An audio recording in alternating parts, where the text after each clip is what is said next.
Hi, this is Dimitris Bronowski, author of the Curious Tanguero newsletter and tango books like Tangofulness, Tango Tips by the Maestros, and the tango novel When the Embrace Whispers. Today I'll read a few excerpts from Tango Tips by the Maestros, hoping you'll find them useful and maybe even check out the book on Amazon. It's available in English, Spanish, and Italian, with more languages coming soon. You can also find it on Audible as audiobook. This excerpt is from the chapter written by Sophia Luisa Paul. Let's get started. How to create a better embrace by focusing on arm spirals. Without its embrace, tango wouldn't be tango.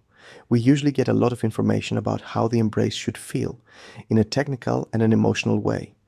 Imagine trying to stay relaxed and enjoy the dance while having all the following information at the same time in your head.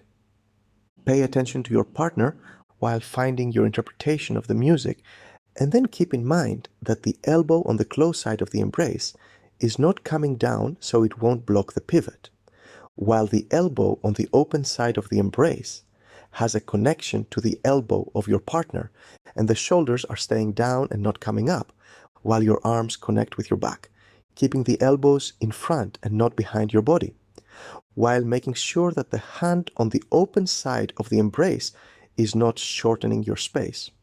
While you get the point. There is an exercise that will give you the possibility to reunite a lot of concepts without the need to think too much. The spirals of our arms. Go ahead, pull out your right arm straight in front of you. Take your left hand and place it to the upper part of your right arm.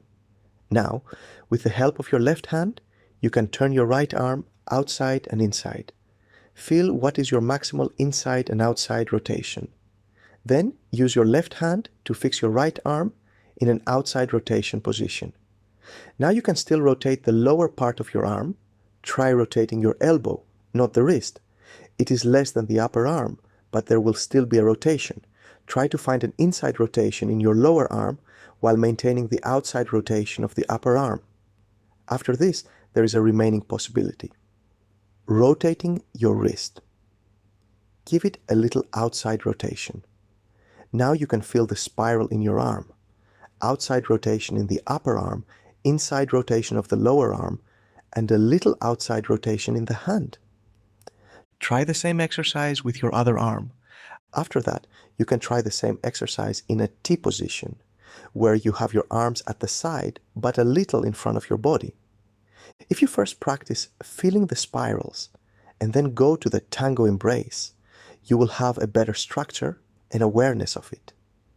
This concept is quite easy to remember and to practice, so after training it a bit, you will have your mind free and can focus on the important emotional part.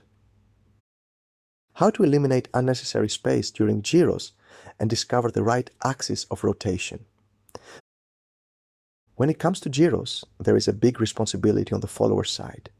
Besides knowing the standard structure of forward ocho, sidestep, backward ocho, sidestep, and maintaining a certain rhythm, there's another very important point. To be able to generate a continuous and stable turn, we have to know around what we're actually rotating. A common answer could be around the leader.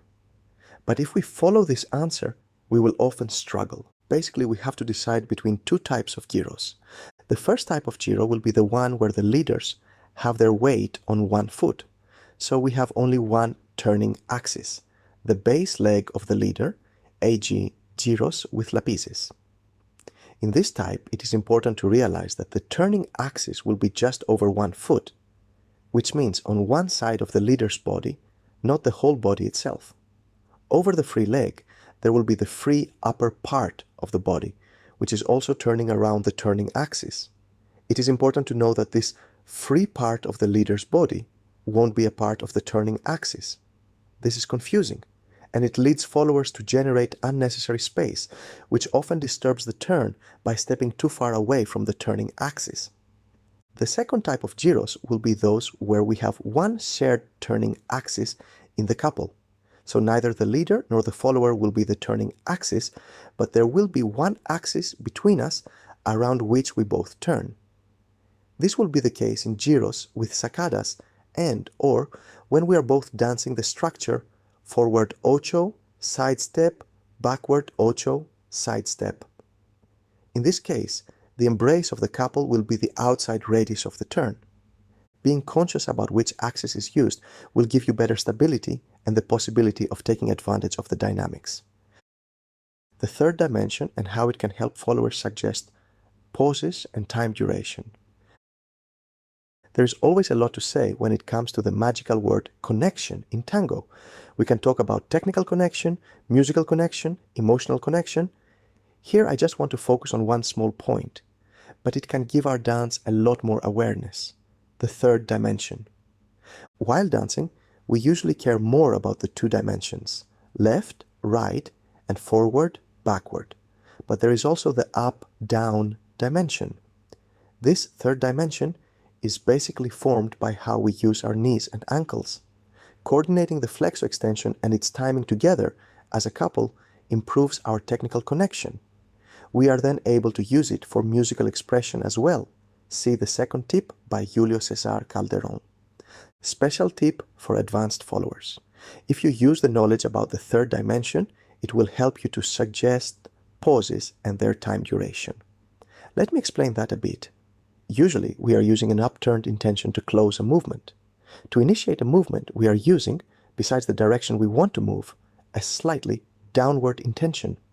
So, if you want to suggest a pause after a side step, for example, use the same intention the leader would use. Upturned intention to generate the pause, downward intention to propose the next step. Some easy situations to try out this concept are side steps, the typical apertura, backward ocos to the close side of the embrace, and paradas. If you enjoyed what you learned in this episode, visit tangotipsbythemaestros.com to explore all available languages as paperback or as audiobook, or simply search Tango Tips by the Maestros on Amazon. Also, if you found this episode helpful, don't keep it to yourself. Share it with your friends.